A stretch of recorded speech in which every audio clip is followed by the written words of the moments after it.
英語聞き流しリスニング、英語テキストと MP3 ダウンロード、その他の物語はホームページからお聞きいただけます。88thpp.com 88thpp.com Chapter 4. The Flight. Second to the right, then straight on till morning. That, Peter had told Wendy, was the way to the Neverland, but even birds, carrying maps and consulting them at windy corners, could not have sighted it with these instructions. Peter, you see, just said anything that came into his head. At first his companions trusted him implicitly, and so great were the delights of flying that they wasted time circling round church spires or any other tall objects on the way that took their fancy. John and Michael raced, Michael getting a start.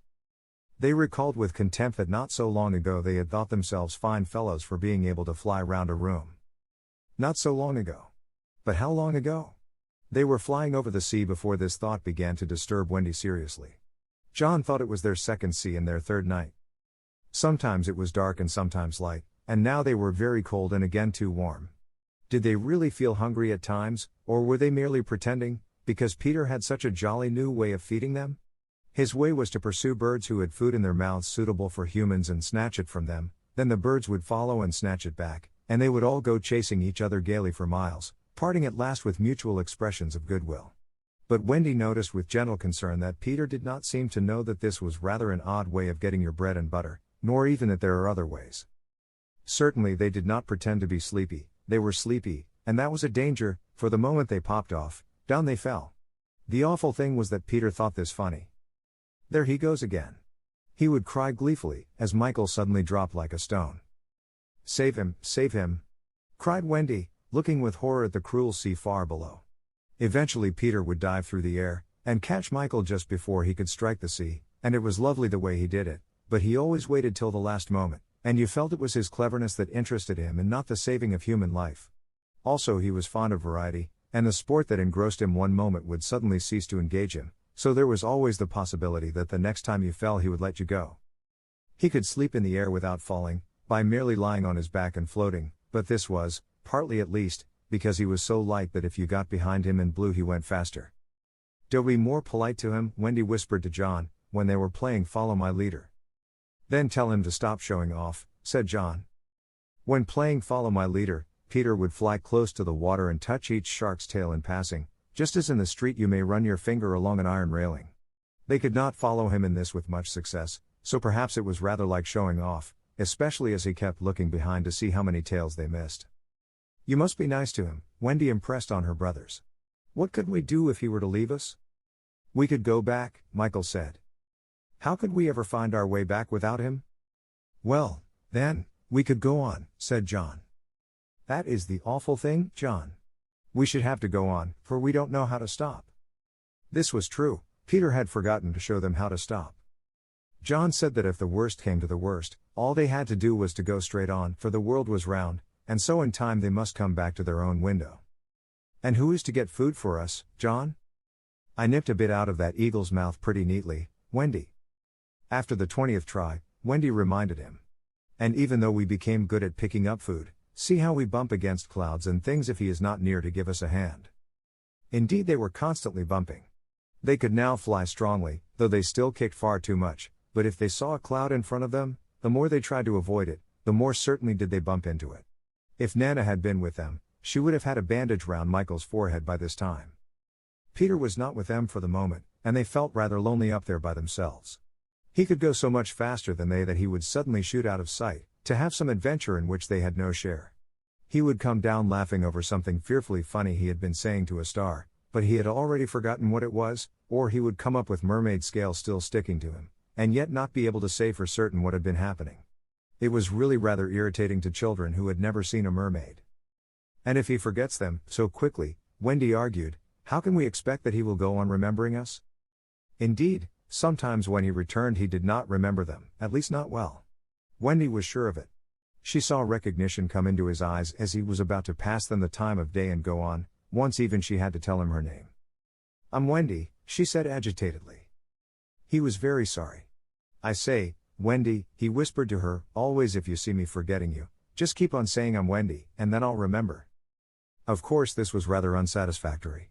However, to make amends, he showed them how to lie out flat on a strong wind that was going their way, and this was such a pleasant change that they tried it several times and found they could sleep thus with security.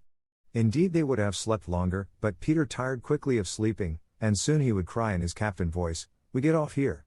So with occasional tiffs, but on the whole rollicking, they drew near the Neverland, for after many moons they did reach it, and, what is more, they had been going pretty straight all the time, not perhaps so much owing to the guidance of Peter or Tink as because the island was out looking for them.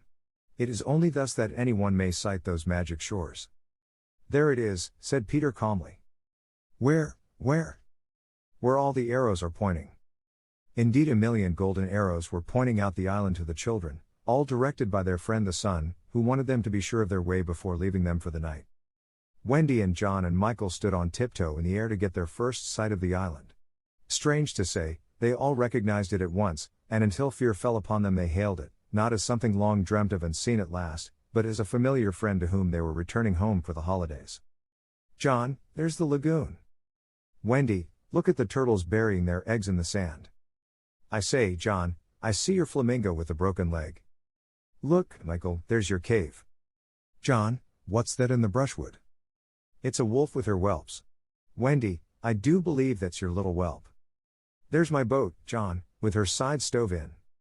"No, it isn't." "Why, we burned your boat." "That's her, at any rate." "I say, John, I see the smoke of the Redskin camp." "Where?" "Show me, and I'll tell you by the way the smoke curls whether they are on the warpath." "There, just across the mysterious river." "I see now. Yes, they are on the warpath right enough." Peter was a little annoyed with them for knowing so much, but if he wanted to lord it over them his triumph was at hand, for have I not told you that anon fear fell upon them? It came as the arrows went, leaving the island in gloom. In the old days at home the Neverland had always begun to look a little dark and threatening by bedtime.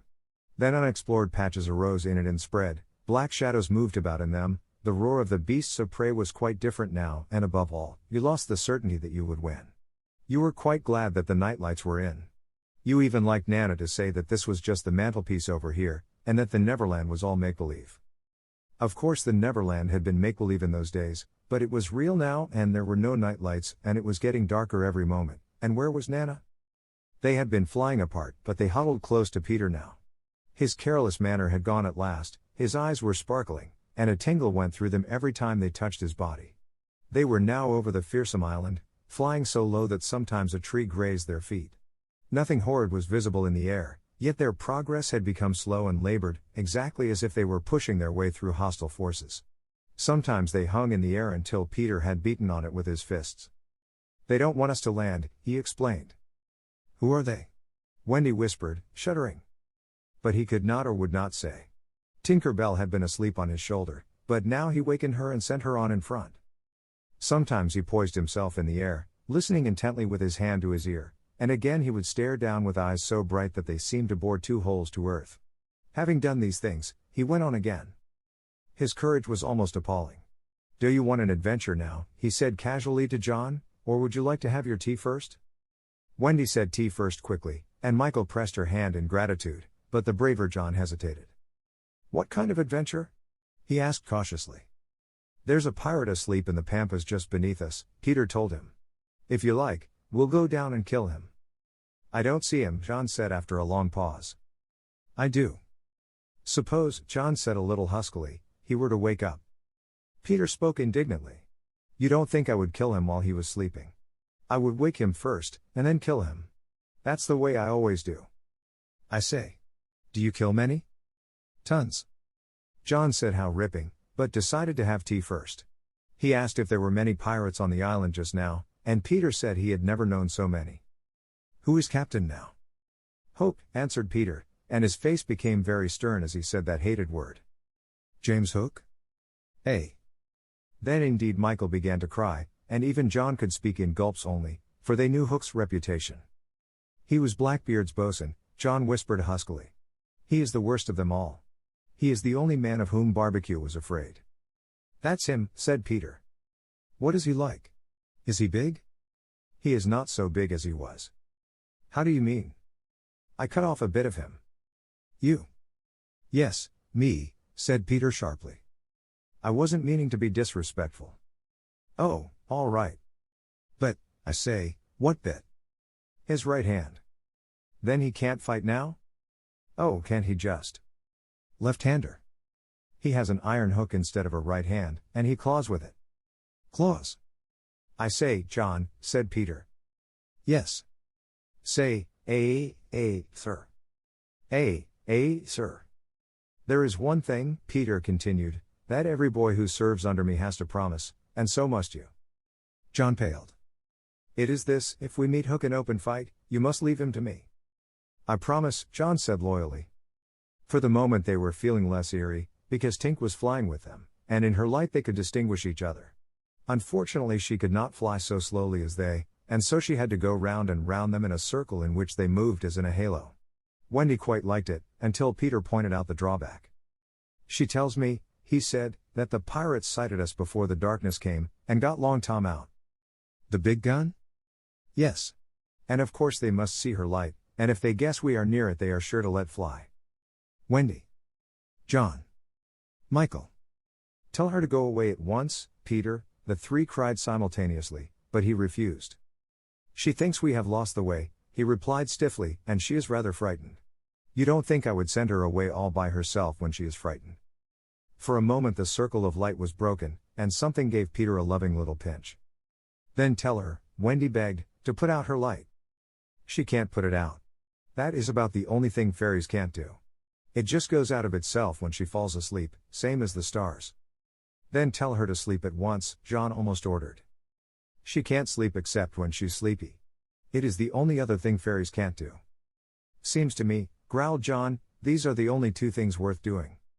Here he got a pinch, but not a loving one. If only one of us had a pocket, Peter said, we could carry her in it. However, they had set off in such a hurry that there was not a pocket between the four of them. He had a happy idea. John's hat. Tink agreed to travel by hat if it was carried in the hand. John carried it, though she had hoped to be carried by Peter.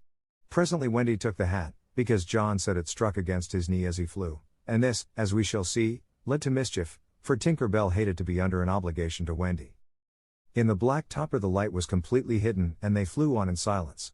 It was the stillest silence they had ever known, broken once by a distant lapping, which Peter explained was the wild beasts drinking at the ford, and again by a rasping sound that might have been the branches of trees rubbing together, but he said it was the redskins sharpening their knives.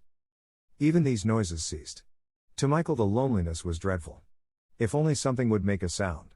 He cried. As if in answer to his request, the air was rent by the most tremendous crash he had ever heard. The pirates had fired Long Tom at them. The roar of it echoed through the mountains, and the echo seemed to cry savagely, "Where are they? Where are they? Where are they?" Thus sharply did the terrified three learn the difference between an island of make-believe and the same island come true. When at last the heavens were steady again, John and Michael found themselves alone in the darkness. John was treading the air mechanically, and Michael, without knowing how to float, was floating. "Are you shot?" John whispered tremulously. "I haven't tried yet," Michael whispered back. We know now that no one had been hit. Peter, however, had been carried by the wind of the shot far out to sea, while Wendy was blown upwards with no companion but Tinker Bell. It would have been well for Wendy if at that moment she had dropped the hat. I don't know whether the idea came suddenly to Tink, or whether she had planned it on the way, but she at once popped out of the hat and began to lure Wendy to her destruction. Tink was not all bad, or, rather, she was all bad just now, but, on the other hand, sometimes she was all good. Fairies have to be one thing or the other, because being so small they unfortunately have room for one feeling only at a time. They are, however, allowed to change, only it must be a complete change. At present she was full of jealousy of Wendy. What she said in her lovely tinkle Wendy could not of course understand, and I believe some of it was bad words, but it sounded kind, and she flew back and forward, plainly meaning follow me, and all will be well. What else could poor Wendy do? She called to Peter and John and Michael, and got only mocking echoes in reply. She did not yet know that Tink hated her with the fierce hatred of a very woman. And so, bewildered, and now staggering in her flight, she followed Tink to her doom. Chapter 5. The Island Come True. Feeling that Peter was on his way back, the Neverland had again woke into life. We ought to use the pluperfect and say wakened, but woke is better and was always used by Peter. In his absence things are usually quiet on the island. The fairies take an hour longer in the morning, the beasts attend to their young, the redskins feed heavily for 6 days and nights, and when pirates and lost boys meet they merely bite their thumbs at each other.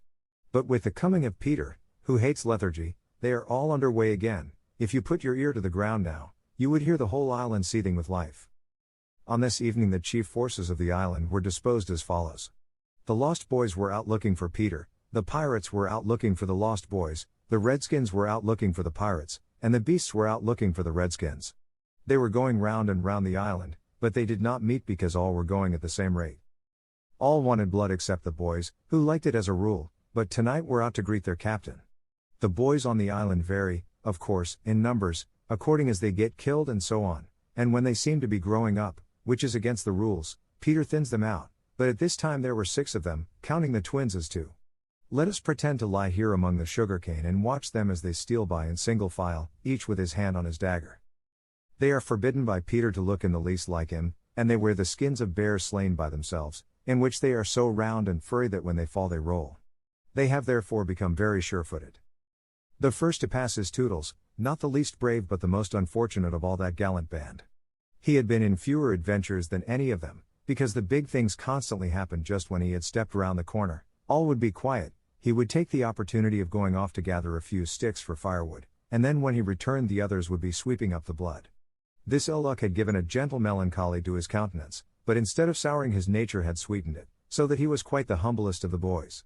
Poor kind Toodles, there is danger in the air for you tonight. Take care lest an adventure is now offered you, which, if accepted, will plunge you in deepest woe. Toodles, the fairy Tink who is bent on mischief this night is looking for a tool, and she thinks you the most easily tricked of the boys. Where Tinker Bell? Would that he could hear us, but we are not really on the island, and he passes by, biting his knuckles. Next comes Nibs, the gay and debonair, followed by Slightly, who cuts whistles out of the trees and dances ecstatically to his own tunes. Slightly is the most conceited of the boys. He thinks he remembers the days before he was lost, with their manners and customs, and this has given his nose an offensive tilt. Curly is fourth, he is a pickle, and so often has he had to deliver up his person when Peter said sternly, "Stand forth the one who did this thing," that now at the command he stands forth automatically whether he has done it or not. Last come the twins, who cannot be described because we should be sure to be describing the wrong one. Peter never quite knew what twins were, and his band were not allowed to know anything he did not know, so these two were always vague about themselves, and did their best to give satisfaction by keeping close together in an apologetic sort of way. The boys vanish in the gloom, and after a pause, but not a long pause, for things go briskly on the island, come the pirates on their track. We hear them before they are seen, and it is always the same dreadful song. Avast belay, yo ho, heave to. A pirating we go. And if we're parted by a shot, we're sure to meet below. A more villainous looking lot never hung at a row on execution dock. Here, a little in advance, ever and again with his head to the ground listening, his great arms bare, pieces of 8 in his ears as ornaments, is the handsome Italian Cecco, who cut his name in letters of blood on the back of the governor of the prison at Gao. That gigantic black behind him has had many names since he dropped the one with which dusky mothers still terrify their children on the banks of the Guadalhorce. Here is Bill Jukes, every inch of him tattooed, the same Bill Jukes who got 6 dozen on the walrus from Flint before he would drop the bag of moidors, and Cookson, said to be Black Murphy's brother, but this was never proved, and Gentleman Starkey, once an usher in a public school and still dainty in his ways of killing, and Skylights, Morgan Skylights, and the Irish boatswain Smee, an oddly genial man who stabbed, so to speak, without offense, and was the only nonconformist in Hook's crew, and Noodler, whose hands were fixed on backwards, and Robert Mullins and Alf Mason and many another ruffian long known and feared on the Spanish Main. In the midst of them, the blackest and largest jewel in the dark setting, reclined James Hook, or as he wrote himself, James Hook, of whom it is said he was the only man that the sea cook feared. He lay at his ease in a rough chariot drawn and propelled by his men, and instead of a right hand he had the iron hook with which ever and anon he encouraged them to increase their pace. As dogs this terrible man treated and addressed them, and as dogs they obeyed him. In person he was cadaverous and black-avised, and his hair was dressed in long curls, which at a little distance looked like black candles, and gave a singularly threatening expression to his handsome countenance. His eyes were of the blue of the forget-me-not, and of a profound melancholy, save when he was plunging his hook into you, at which time 2 red spots appeared in them and lit them up horribly.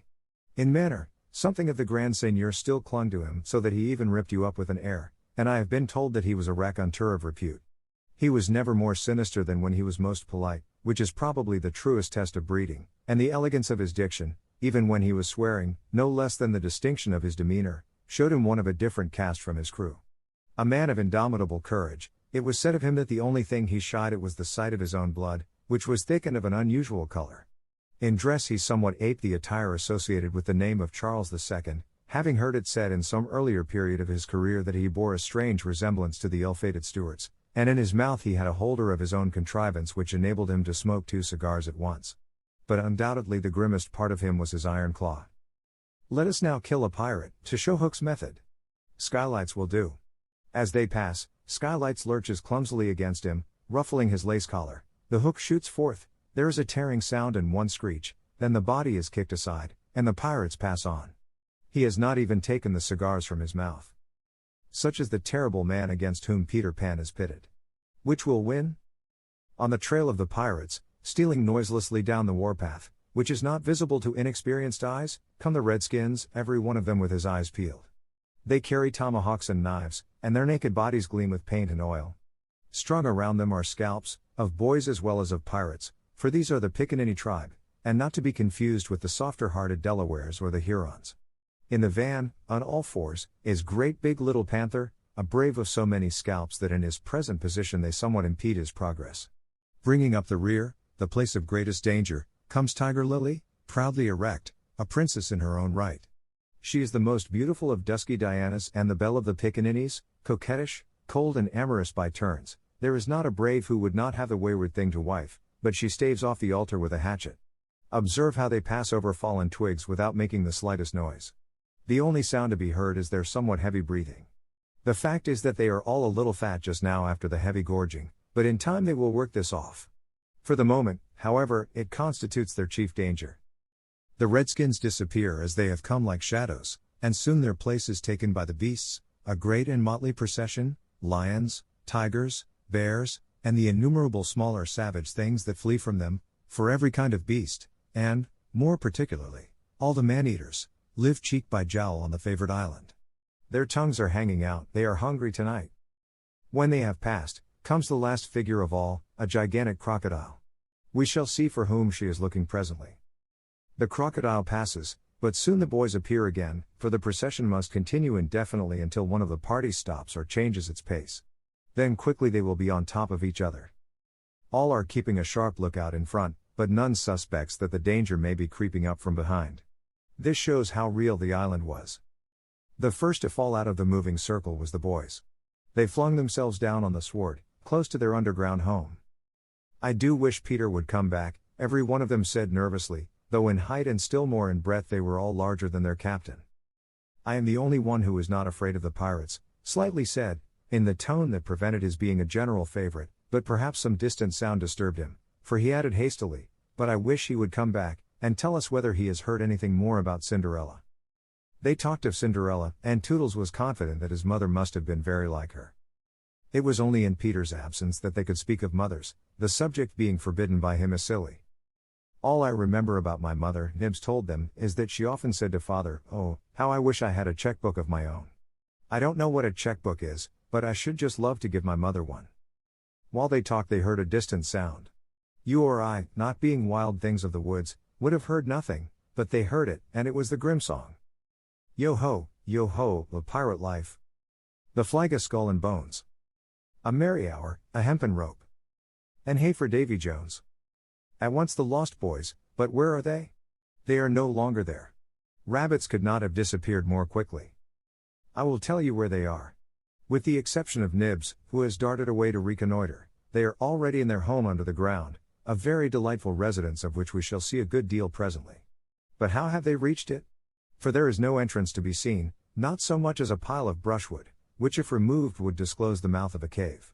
Look closely, however, and you may note that there are here 7 large trees, each having in its hollow trunk a hole as large as a boy.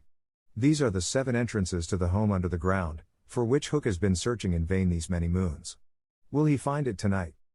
As the pirates advanced, the quick eye of Starkey sighted Nibs disappearing through the wood, and at once his pistol flashed out.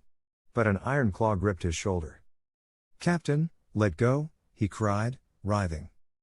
Now for the first time we hear the voice of Hook. It was a black voice. "Put back that pistol first," it said threateningly. "It was one of those boys you hate. I could have shot him dead.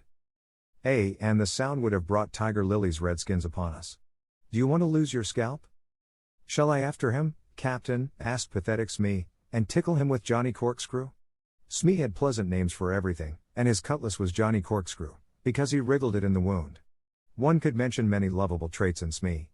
For instance, after killing, it was his spectacles he wiped instead of his weapon. "Johnny's a silent fellow," he reminded Hook. "Not now, Smee," Hook said darkly. "He is only one, and I want to mischief all the 7. Scatter and look for them." The pirates disappeared among the trees, and in a moment their captain and Smee were alone. Hook heaved a heavy sigh, and I know not why it was, perhaps it was because of the soft beauty of the evening, but there came over him a desire to confide to his faithful boatswain the story of his life. He spoke long and earnestly, but what it was all about Smee, who was rather stupid, did not know in the least. Anon he caught the word Peter. Most of all, Hook was saying passionately, "I want their captain, Peter Pan." 'Twas he cut off my arm. He brandished the hook threateningly. "I've waited long to shake his hand with this. Oh, I'll tear him." "And yet," said Smee, "I have often heard you say that Hook was worth a score of hands, for combing the hair and other homely uses." The captain answered, "If I was a mother I would pray to have my children born with this instead of that," and he cast a look of pride upon his iron hand and one of scorn upon the other. Then again he frowned. "Peter flung my arm," he said, wincing, "to a crocodile that happened to be passing by." "I have often," said Smee, "noticed your strange dread of crocodiles." "Not of crocodiles," Hook corrected him, "but of that one crocodile." He lowered his voice. "It liked my arm so much, Smee, that it has followed me ever since, from sea to sea and from land to land, licking its lips for the rest of me." "In a way," said Smee, "it's a sort of compliment." "I want no such compliments," Hook barked petulantly. "I want Peter Pan, who first gave the brute its taste for me." He sat down on a large mushroom, and now there was a quiver in his voice. "Smee," he said huskily, "that crocodile would have had me before this, but by a lucky chance it swallowed a clock which goes tick-tick inside it, and so before it can reach me I hear the tick and bolt." He laughed, but in a hollow way. "Some day," said Smee, "the clock will run down, and then he'll get you." Hook wetted his dry lips. He said, "That's the fear that haunts me." Since sitting down he had felt curiously warm. "Smee," he said, "this seat is hot." He jumped up. "Odds bobs, hammer and tongs, I'm burning." They examined the mushroom, which was of a size and solidity unknown on the mainland. They tried to pull it up, and it came away at once in their hands, for it had no root. Stranger still, smoke began at once to ascend. The pirates looked at each other. "A chimney!" they both exclaimed. They had indeed discovered the chimney of the home under the ground. It was the custom of the boys to stop it with a mushroom when enemies were in the neighborhood. Not only smoke came out of it. There came also children's voices, for so safe did the boys feel in their hiding place that they were gaily chattering. The pirates listened grimly, and then replaced the mushroom. They looked around them and noted the holes in the 7 trees. "Did you hear them say Peter Pan's from home?" Smee whispered, fidgeting with Johnny Corkscrew. Hook nodded. He stood for a long time lost in thought, and at last a curdling smile lit up his swarthy face. Smee had been waiting for it. "Unrip your plan, Captain," he cried eagerly. "To return to the ship," Hook replied slowly through his teeth, "and cook a large rich cake of a jolly thickness with green sugar on it. There can be but one room below, for there is but one chimney." The silly moles had not the sense to see that they did not need a door apiece. "That shows they have no mother. We will leave the cake on the shore of the mermaids' lagoon. These boys are always swimming about there, playing with the mermaids. They will find the cake and they will gobble it up, because, having no mother, they don't know how dangerous 'tis to eat rich damp cake." He burst into laughter, not hollow laughter now, but honest laughter. "Aha, they will die." Smee had listened with growing admiration. "It's the wickedest, prettiest policy ever I heard of," he cried, and in their exultation they danced and sang. "Avast, belay, when I appear. By fear they're overtook. Naught's left upon your bones when you have shaken claws with cook." They began the verse, but they never finished it, for another sound broke in and stilled them. It was at first such a tiny sound that a leaf might have fallen on it and smothered it, but as it came nearer it was more distinct. Tick tick tick tick. Hook stood shuddering, one foot in the air. "The crocodile," he gasped, and bounded away, followed by his bosun. It was indeed the crocodile. It had passed the Redskins, who were now on the trail of the other pirates. It oozed on after Hook. Once more the boys emerged into the open, but the dangers of the night were not yet over, for presently Nibs rushed breathless into their midst, pursued by a pack of wolves. The tongues of the pursuers were hanging out, the baying of them was horrible. "Save me, save me!" cried Nibs, falling on the ground. "But what can we do, what can we do?" It was a high compliment to Peter that at that dire moment their thoughts turned to him. What would Peter do? They cried simultaneously. Almost in the same breath they added, Peter would look at them through his legs. And then, let us do what Peter would do. It is quite the most successful way of defying wolves, and as one boy they bent and looked through their legs. The next moment is the long one, but victory came quickly, for as the boys advanced upon them in this terrible attitude, the wolves dropped their tails and fled. Now Nibs rose from the ground, and the others thought that his staring eyes still saw the wolves. But it was not wolves he saw. "I have seen a wonderfuler thing," he cried, as they gathered round him eagerly. "A great white bird. It is flying this way." "What kind of a bird, do you think?" "I don't know," Nibs said, awestruck, "but it looks so weary, and as it flies it moans, 'Poor Wendy.'" "Poor Wendy?" "I remember," said Slightly instantly, "there are birds called Wendies." "See, it comes," cried Curly, pointing to Wendy in the heavens. Wendy was now almost overhead, and they could hear her plaintive cry. But more distinct came the shrill voice of Tinker Bell.